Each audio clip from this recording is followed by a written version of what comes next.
Hello, everyone. This is Mathfinder, the home for every math nerd's Pathfinder optimization needs. If you're new here, welcome, and we're so glad to have you. If you've been here before, welcome back, and thank you so much for your continued support. Today's video is about frontlining and the tactics that go hand in hand with frontlining. And specifically, I wanted to discuss the idea that frontlining is not something static and inflexible, and I wanted to discuss the notion of opportunistic frontlining and how it can improve your party's optimization at the table and let you take on harder encounters more consistently. In my opinion, frontlining is weirdly misunderstood and under-discussed. There is a lot of subtlety to it, and yet people often treat it as being an absolute in many meaningful ways. They treat the frontline and backline as rigid roles, that the sword and board fighter will always be the frontliner, and the wizard will always be the backliner, and a ranged marshal never wants to be in the frontline, etc. And characters are just kind of assumed to occupy these positions throughout the combat, never switching, never trading places with one another, never considering doing something suboptimal from the point of the white room for the sake of something that's optimal in context of the combat. And in fact, starting a combat out of position is viewed as a disaster case scenario, one that needs to be immediately corrected.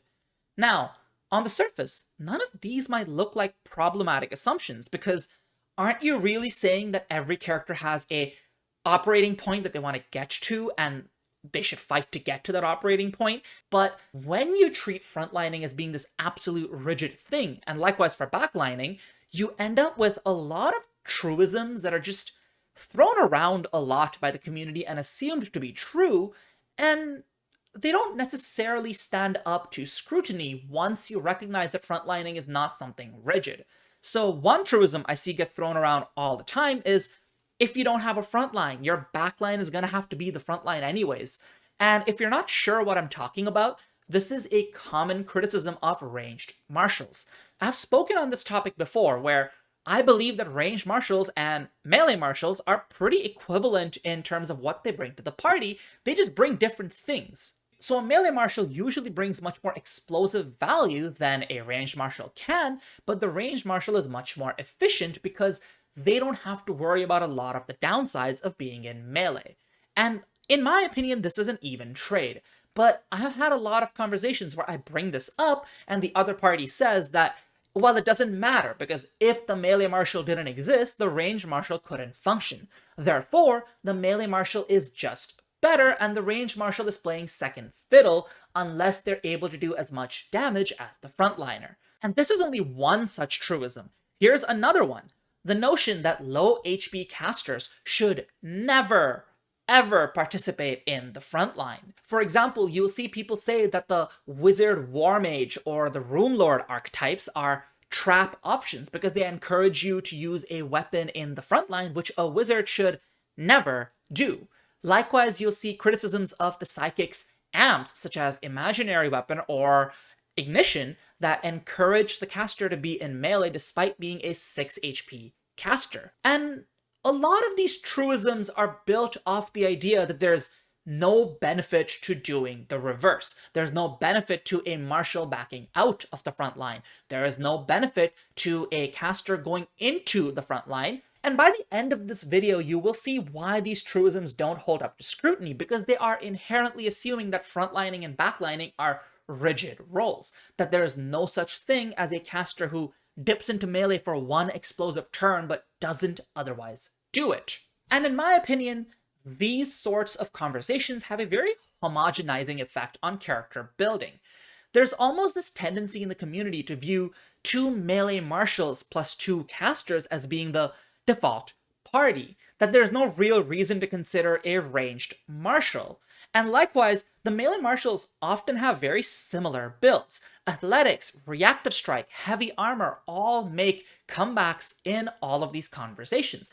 And this is part of what leads to people building boring martial characters, because when you view staying in the front line as the one and only thing you can do, that movement doesn't matter, that flexibility doesn't matter, well, you're going to build in one over-centralized way, and others are going to have to build around you. This is what leads to marshals being built in a boring manner and then casters being expected to be their cheerleaders. And this is what leads to ranged marshals just being dismissed offhand because of these assumptions that we have put into the way we talk about character building. And to be clear, there is nothing wrong with simply treating frontlining and backlining as roles when you're learning how to play the game at a base level. But as you become more experienced and start to play with a more tactical GM too, because your GM experience is going up as well, you can and should grow past it. Learning how these roles can blend into one another is good for you to take on more challenging encounters, and it's good for your GM to then be able to serve you those challenging encounters easily and serve you more complex battlefields and make the game more interesting for yourself and for them. Now, with all of my mention of frontline and backline roles blending into one another, and especially with my mentions of gishy melee wizards and psychics running into melee to amp their cantrips, some of you might be balking at this very idea that casters should ever be doing any of the stuff that I mentioned, right? So let's start at something much less controversial. Getting caught out of position is a real challenge that you're going to have to consider. You cannot always assume that your frontline is easily and conveniently able to protect your backline. Even if it's true in 90% of situations where 90% of the time initiative is rolled, your party is in position, there are going to be times you're not. What if you started combat surrounded? What if enemies came in from behind while a combat was already going? So you were already in a position where the front line was separating the back line from dangerous enemies, and then a bunch of enemies joined, but from a side of the map where the front line couldn't react to them. There are any number of reasons in terms of the fiction and the way combats are set up that might cause you to be caught out of position. What if you got snuck up on while you were healing and or refocusing? What if you triggered a trap that attracted a bunch of enemies that came to you while you were still dealing with the trap and not exactly in combat position? The number of narrative reasons this can happen is innumerable. But I know some of you are going to respond immediately with well, this never happens at my table. That's such a rare situation. And for starters, if that is the case at your table, well, your GM is contriving scenarios for you to never get caught out of position. Because just the natural course of play means sometimes you're going to end up caught out of position. And even if no narrative reasons cause it, you might just all lose initiative. Like, you just walk into a combat that you were expecting and no narrative reason caused you to be out of position, and then you lost initiative, and now enemies are mixed up with the backline. So you can immediately see that the whole idea that if you have no frontline, your backline becomes the frontline is flawed, because your backline might become the frontline anyways, and you should always build your party to have a plan for when that happens. I'm not saying you should run into every combat with the bow users and the wizards charging into melee, but it is going to happen. In 100 combats, it might happen in 5, it might happen in 20, but it is going to happen unless your GM is specifically contriving scenarios to prevent it from happening. And because it can happen, you should have a plan for it if you're trying to play optimally. So what do these plans look like? Ranged marshals typically don't need too much of a dedicated plan. Ranged marshals just have the same AC and HP progression as they would if they had just built into melee. Like, a dex-based ranged fighter has the same HP and the same AC as a strength-based melee fighter, and actually the ranged one has better reflex saves as well. And of course, the strength one can get one ahead in AC with heavy armor, but heavy armor is ultimately a side grade that gives you higher AC at the cost of lower speed, and still isn't going to completely patch up the reflex gap. So no matter how you look at it, in general, the ranged marshal has the same defenses as the melee marshal. Really, a ranged marshal just needs a plan for being grabbed or being threatened by reactive strike. When you're grabbed, your reloads have a flat check attached, so you should figure out a way to deal with being grabbed. And likewise, when you're threatened by reactive strike, your reloads can cause you to take damage and potentially be disrupted. So again, you definitely need a plan for that. But these are not situations that are going to come up every single time you get caught out of position, and therefore, they're not a disaster case scenario. Like, you can fix reactive strike by just moving away from the enemy, and yes, you will take some damage, but now you're not at risk of having your shots disrupted. And a lot of ranged classes do have ways of making their strikes without triggering. And for grabbed, well, grabbed is a condition the party in general needs to be coordinating to get rid of. And of course, you can just invest in a stat that helps you escape more reliably. You are naturally invested in dexterity, so as long as you keep increasing your acrobatics and give it the item bonuses it needs, you're probably going to be fine. And if you don't do that, then you need to rely on coordination. Caster optimization for this tends to be tougher.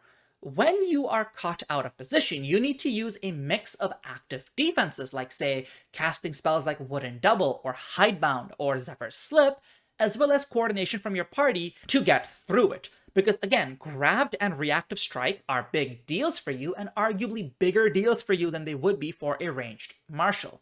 Like if a ranged martial has a strike disrupted, they can just make another strike. If you have your spell disrupted, you're probably losing a spell slot on it and 2 of your 3 actions.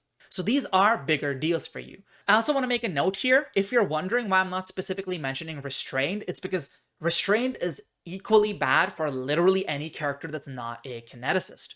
Like a ranged martial can't do anything useful except try to escape. A caster can't do anything useful except try to escape. And a melee martial also can't do anything useful except try to escape. So Restrained is an equally punishing condition for everyone.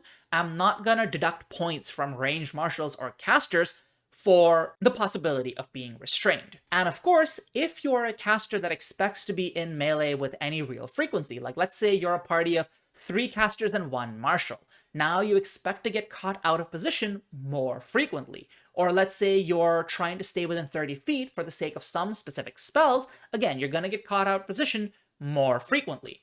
When you expect this to happen, you should consider investing in defensive upgrades. The most obvious of these being upgrading into armor of some kind rather than staying unarmored. And of course, there are other defenses you can use on top of it. For example, general feats like Canny Acumen and Toughness, and of course, Fleet to help you get out of the bad positions you're in. Or you might consider casting a ritual like, say, Guardian's Aegis, etc.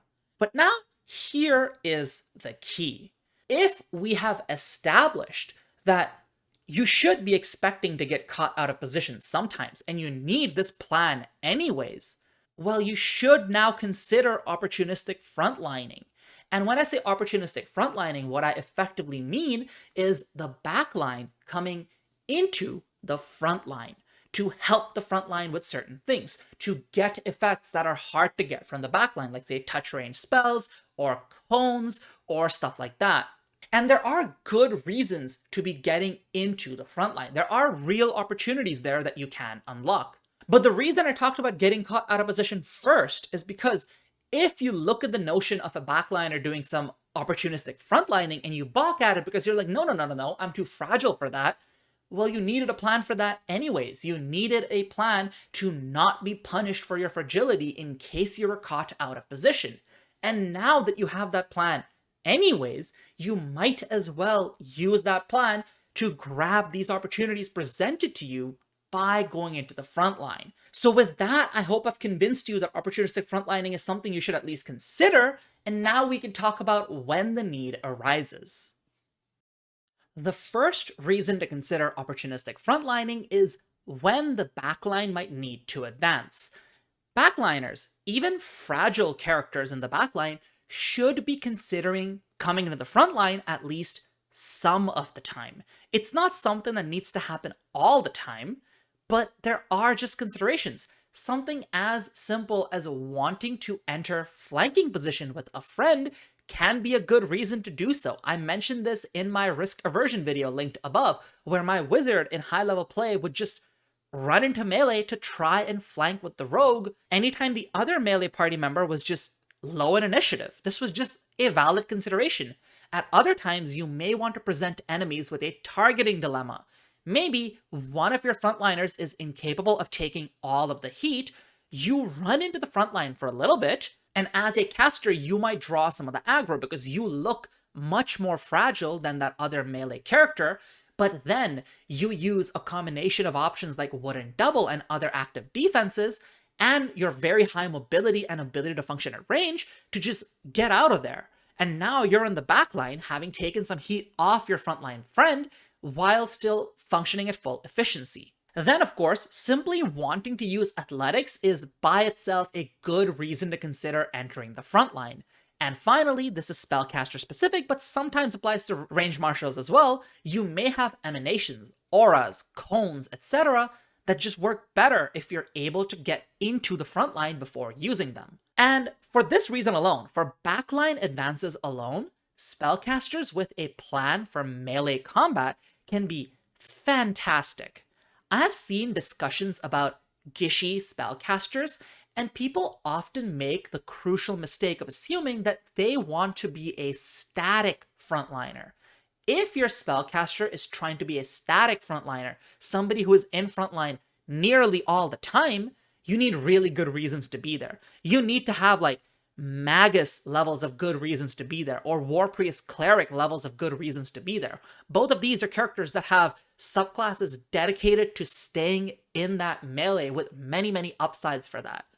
But almost any spellcaster in the game can justify being in the front line if they only want to do it optionally, if they only want to do it some of the time. These are 3 examples I have seen in play. The Druid was one I played myself. It was a Druid with the Mauler archetype and a Bec de Corbin for melee usage. And the other 2 were characters I GM'd for. One was a Rune Lord Wizard, and another was an Animist with a Whip, also focused on athletics. In both of the former 2 cases, athletics was a really good reason to at least consider being in the front line. The Druid and the Animist did not run into the front line on every single turn possible. Plenty of the times they would just stay back and cast their spells from a distance.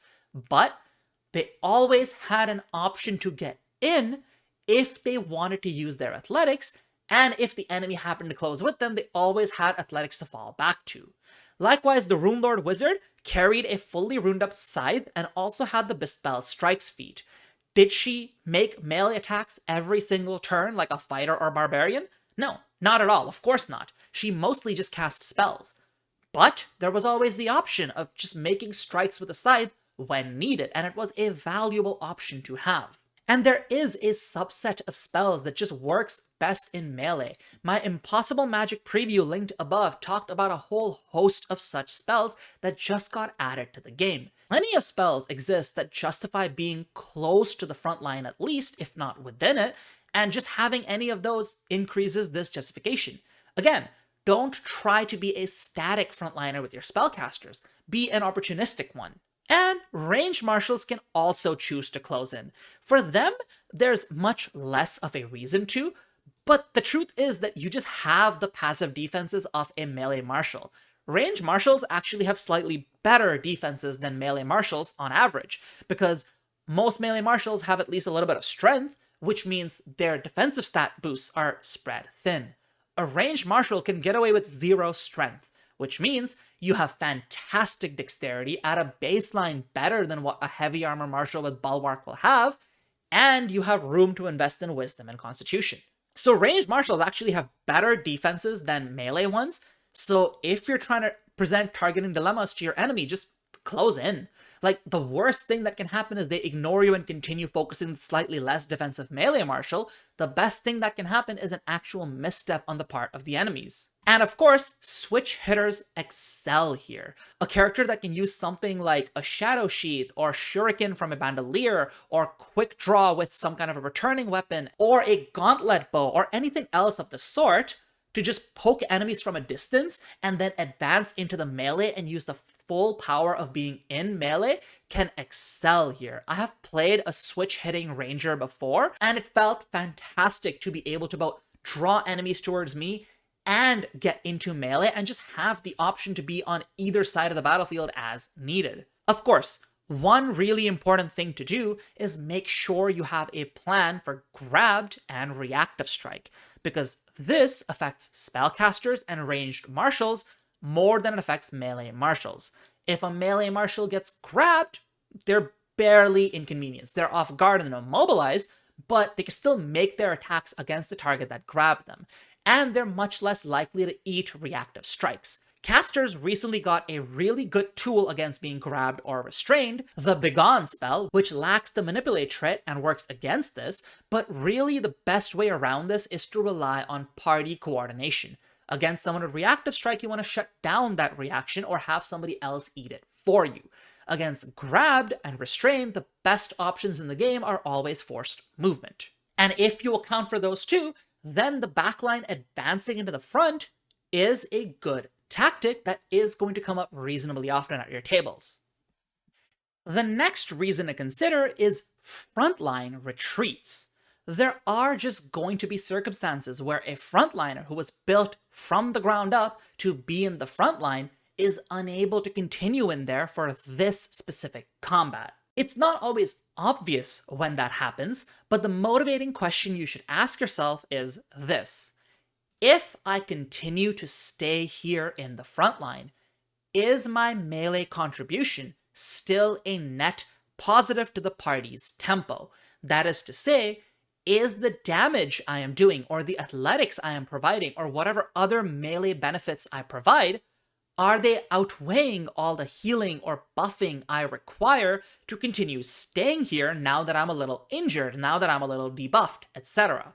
And if the answer to that is no, my benefits are not outweighing the support I need, I am being a net negative to my party's tempo, then you should consider retreating, because the answer is not always to push the highest possible tempo. The answer is sometimes to dial back so that somebody else can invest in a different way without having to worry about you. And this is a big reason for why melee marshals should always build a way to function at range.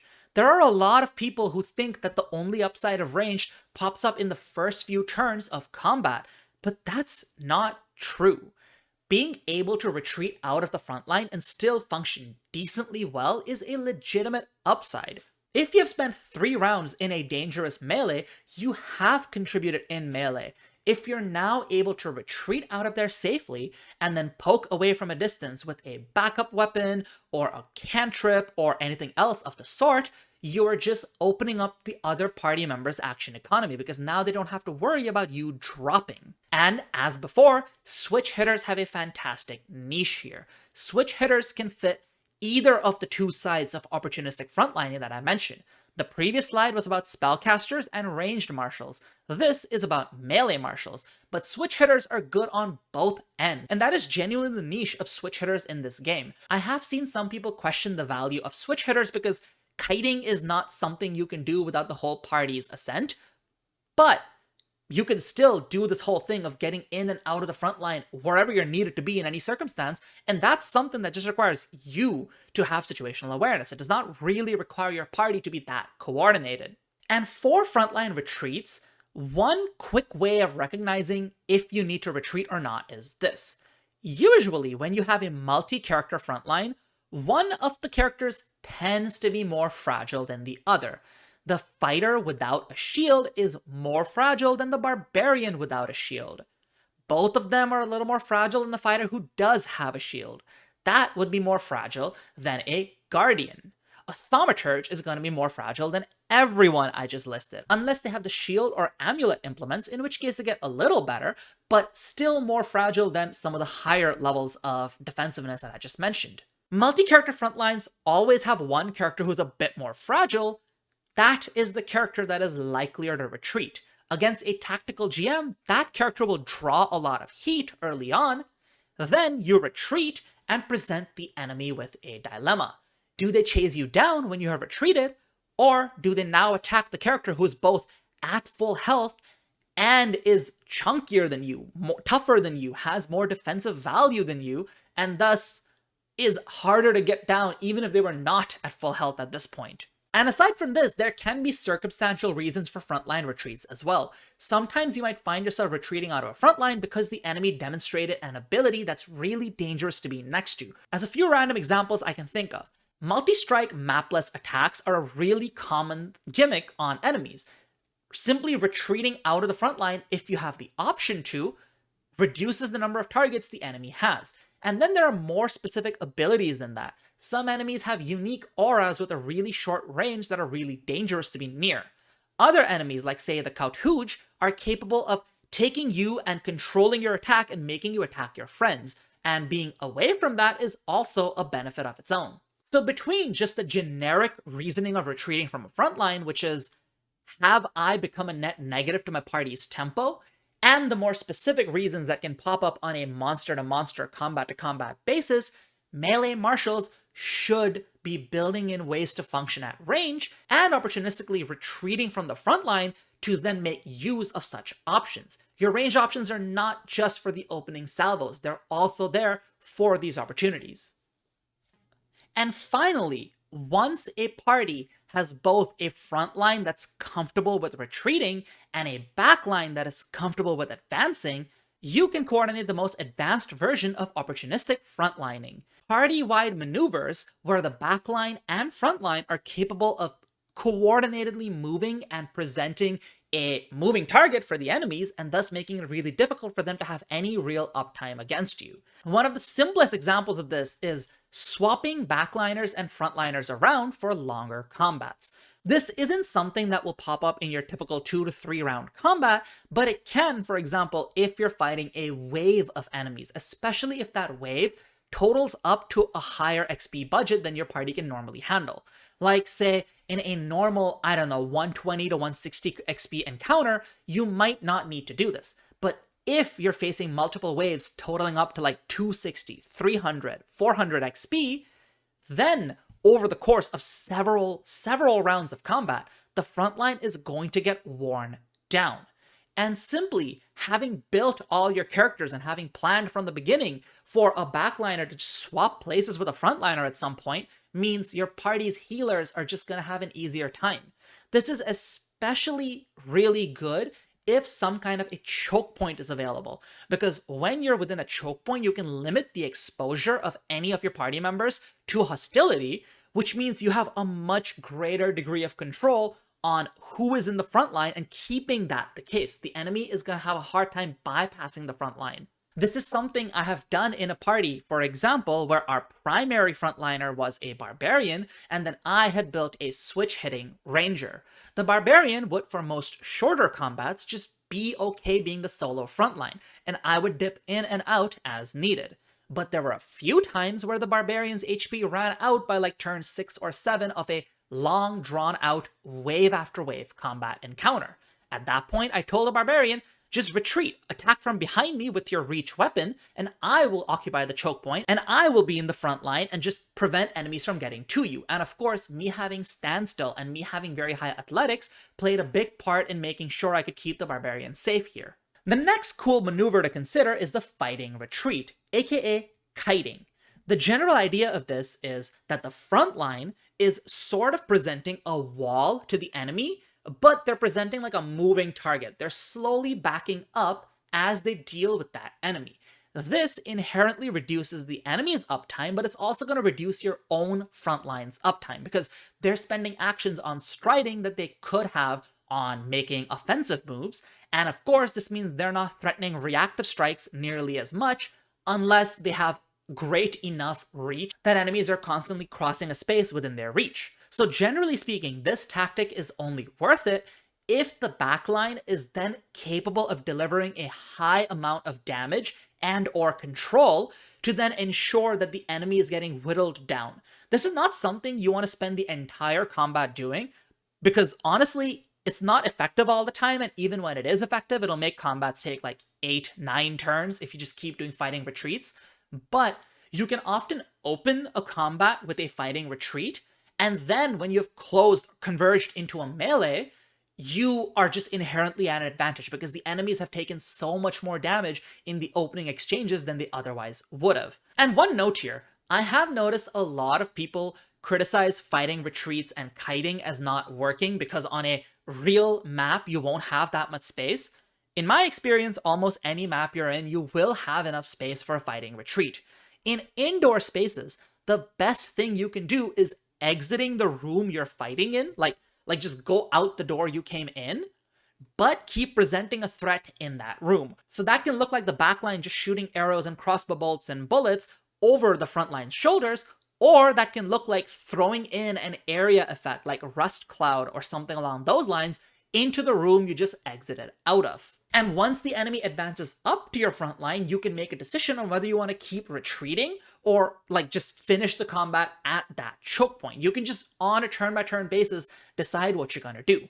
Of course, if you were to do so, don't freak out if your GM then decides to also not play fair and enemies retreat out of that room and reinforce later rooms, because I think that is a reasonable reaction to these sorts of advanced tactics. And then in outdoor spaces, the most common criticism I've seen is that you might fall off the map, in which case a lot of GMs just don't let you go there. They just say you kind of reach an invisible wall. But you don't need to fall off a map when you're kiting in an outdoor space. You can do what's called circle kiting. So you can just go around the same map, and as long as you make sure to stride in the correct direction, you're still costing the enemy's movement. I have done this at my own tables. When I was playing a Daredevil at one point, in a significant boss fight, the way our party ended up engaging was I would ping pong between the boss and wherever the current frontline was.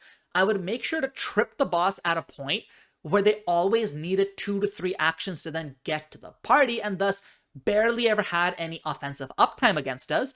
And in the meantime, the rest of the party sort of circularly went around the map, making sure that they were doing a bit of a fighting retreat with the 2 minions in that group, and I was preventing the boss from closing in, so they don't have to spend too many actions retreating.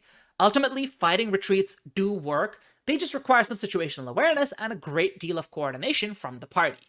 Another cool example is party-wide mobility boosters. Things like 4 Winds, Airlift, Gather to Me, etc. One of the best benefits of these is that these can directly counter area denial and area control options from the GM. If the enemies cast a wall spell or a hazardous terrain spell, you might be able to go over or around whatever effect was just used.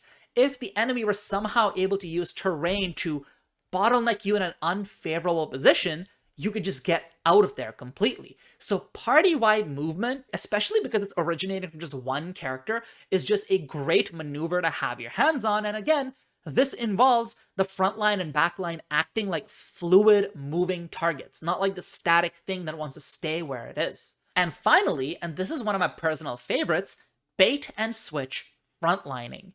You start by offering a squishy looking frontline in some capacity.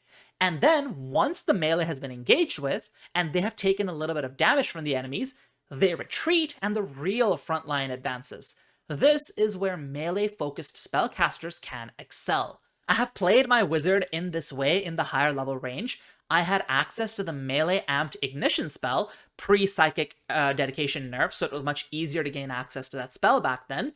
And one of the things I would do is in the opening turns of a combat, just run in, draw a bunch of aggro while doing a whole bunch of damage with ignition, and then just run out as soon as my other melee party members have closed in and done their own damage as well. And I took a little bit of damage, and now the enemies are in a dilemma. Do they chase me because they want to focus fire the person that already took some damage?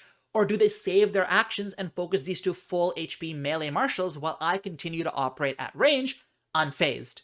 And spells like Time Jump, Zephyr Slip, Drop Dead, Unexpected Transposition can really improve the way this functions for you. Now, this isn't an exhaustive list of maneuvers. This is just a few that I have seen in actual play. But really, the takeaway is that when a party has a backline that is comfortable advancing when it needs to, and a frontline that's comfortable dropping back when it needs to, you're capable of a lot of combination maneuvers that can both really make gameplay fun and cinematic and cool, and also just really open up new possibilities for how you take on more and more difficult encounters.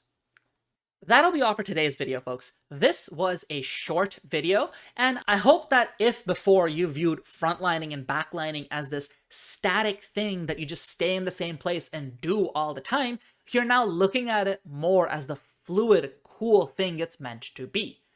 If you enjoyed this video, please like and comment. Every little bit of engagement helps. If you'd like to see my future content, please subscribe and click the channel notifications button. And of course, if you'd like to directly support me, consider joining a channel membership.